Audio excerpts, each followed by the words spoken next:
It's time now for the political analysis of Fromm and Fuller. Al Fromm, former political advisor to President Bill Clinton, and Craig Fuller, former political advisor to both President Ronald Reagan and George H.W. Bush.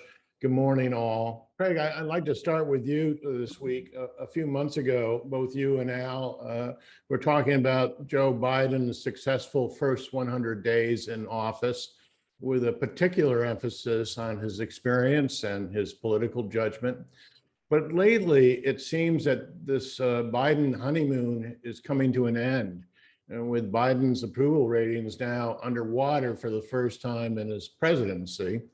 This drop might be caused by a number of reasons, including the flawed exit from Afghanistan, a major crisis on our southern border with over 15,000 Haitian immigrants being turned away, and of course, increasing signs of inflation on things like gas and food, while a $3.5 trillion spending package is now at serious risk.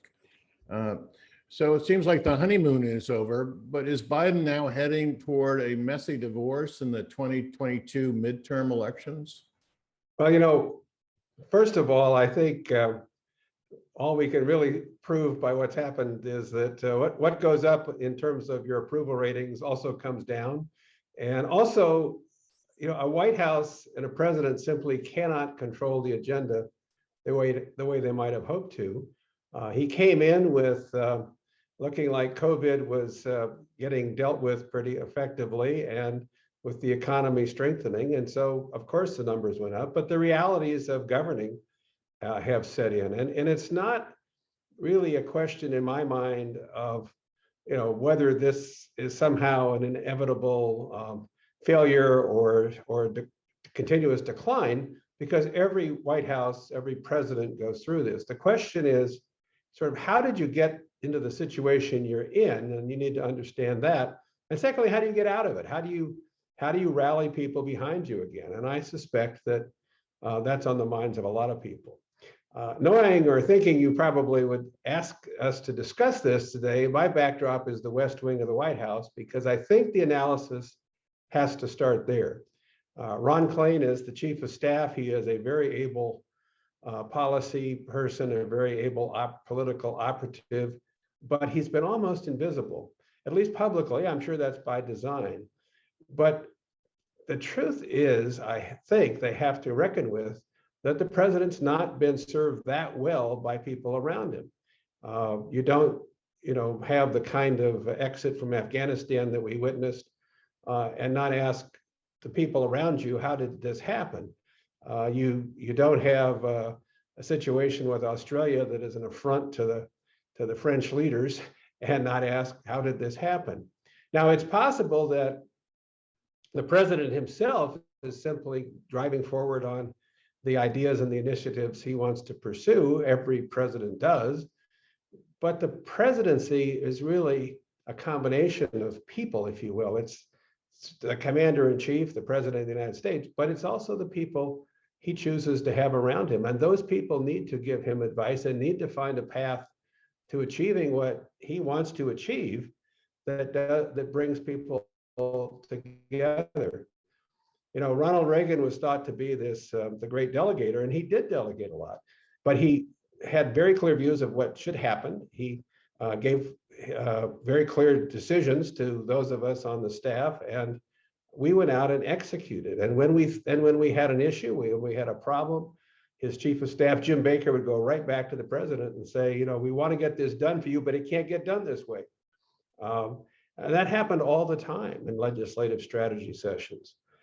George Herbert Walker Bush was somebody who had extensive foreign policy experience, but he didn't go off and just by himself, declare what our policy was. In fact, he didn't even do it with just his administration. He went out and built coalitions of other leaders around the world to support, his going in and into Kuwait to get Saddam Hussein out of Kuwait. I mean, that's just one major example, but he didn't go it alone. And you get this sense that for some reason, having become president, we have a president in Joe Biden who is enjoying the freedom he had when he was a senator to speak his mind, except when he speaks his mind now, he moves the whole administration. So, Al and I have both seen this before. It's not unusual after the first year or so to have a sorting out. I think they have to get through this legislative cycle they're in and attempt to achieve passage of some form of the major legislation thereafter. But I really think before you get to the December holiday period, there needs to be a trip to Camp David and a good deal of soul searching about what's going well, what's not gone well, and why, and how you're going to get things back on track, which they certainly can do. Politically, they must do, unless they're going to suffer some extreme losses in November. But November 2022 is a long time away.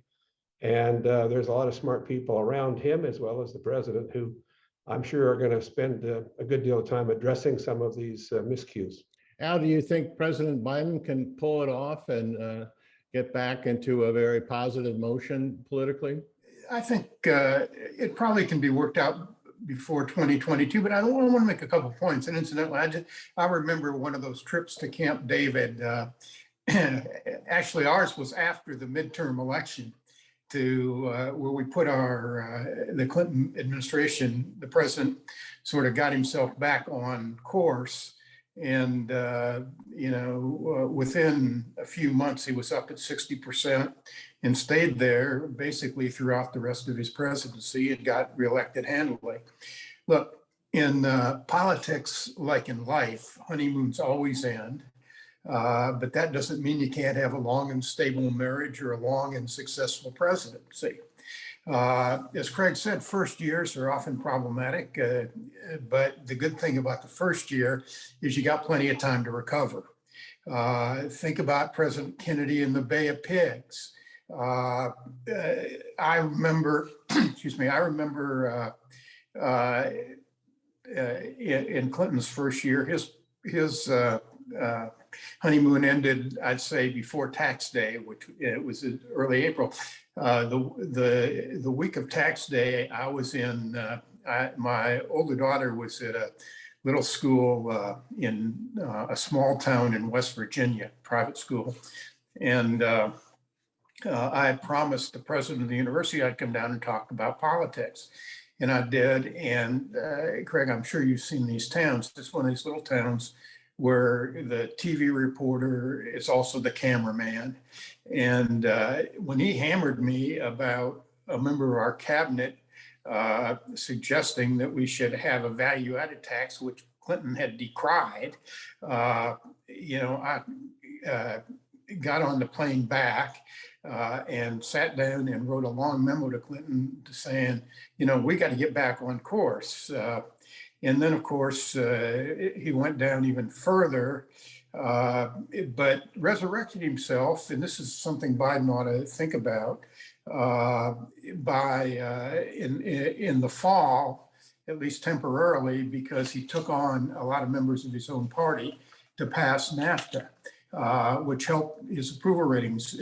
Presidents benefit, incidentally, when they show they have the strength to take on their own party.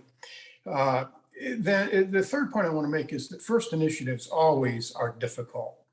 We always talk about Ronald Reagan's magic, and it was magic because remember, he had a Democratic Congress, or a Democratic House anyway, with Tip O'Neill, pretty good speaker, pretty strong speaker in 1980. But Reagan's first budget passed 214 to 211. I was working on the other side and we were looking for people to come out of the woodwork to, change that result because it was close. In 1993, I was on vacation in a little place on the Rhine River, and I got a call from the White House saying, will you call Sam Nunn and Bob Kerrey, because Clinton's first budget was up, and that was decided by Al Gore's vote, by one vote. Remember, Obamacare was not passed in the first year. It was passed in the second year, and in the first year, for most of it, all of it, in fact, I think, Democrats had 60 votes in the Senate. Just a couple more quick points. even bad midterms don't end presidencies. Reagan lost 26 seats in 1982 and won 49 states in 1984. I'd say that's a pretty successful comeback.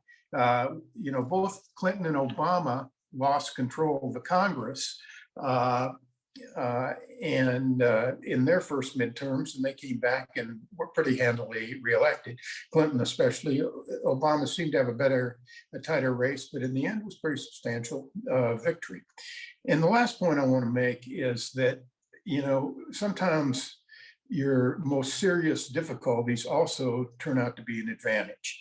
And this coronavirus is, it might, the fact that it's been so persistent, if Biden can get control of it, it will really work in his favor. I think that's the most important thing that he can do beyond legislation or anything else. If he goes all out, and I mean, I'd ignore the anti-vaxxers, they aren't going to vote for him, or Democrats anyway.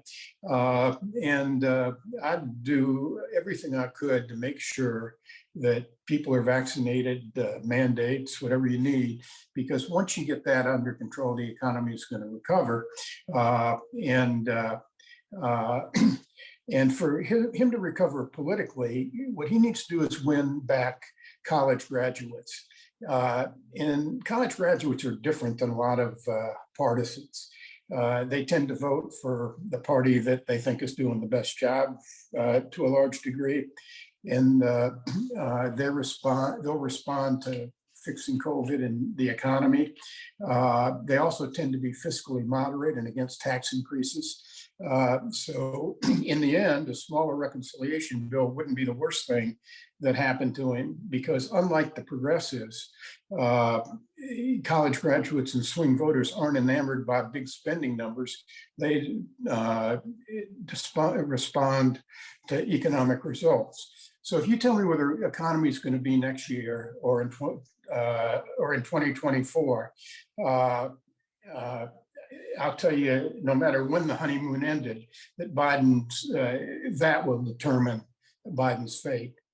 Al, I want to come back to what Craig was saying a while ago, which was that he saw some problems with Biden's staff and not being particularly well prepared for some of these crises. Is that your take? I think we'll see what happens over the next 2 or 3 months. I mean, they have made mistakes, and usually somebody is a little bit asleep at the switch when big mistakes happen. I mean, and particularly in the area of foreign policy.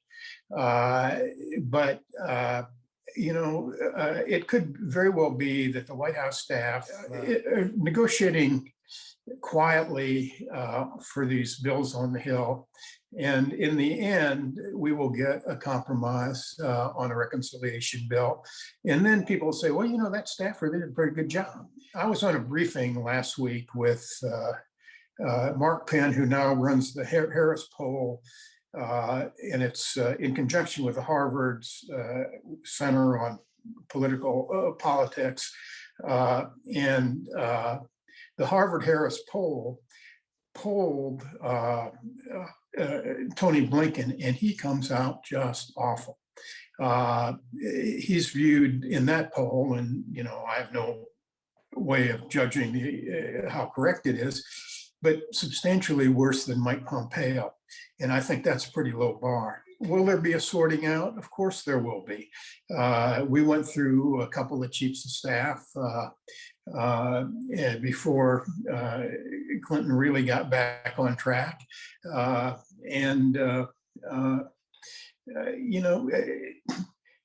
Administrations are big in, very difficult institutions to get your handle on.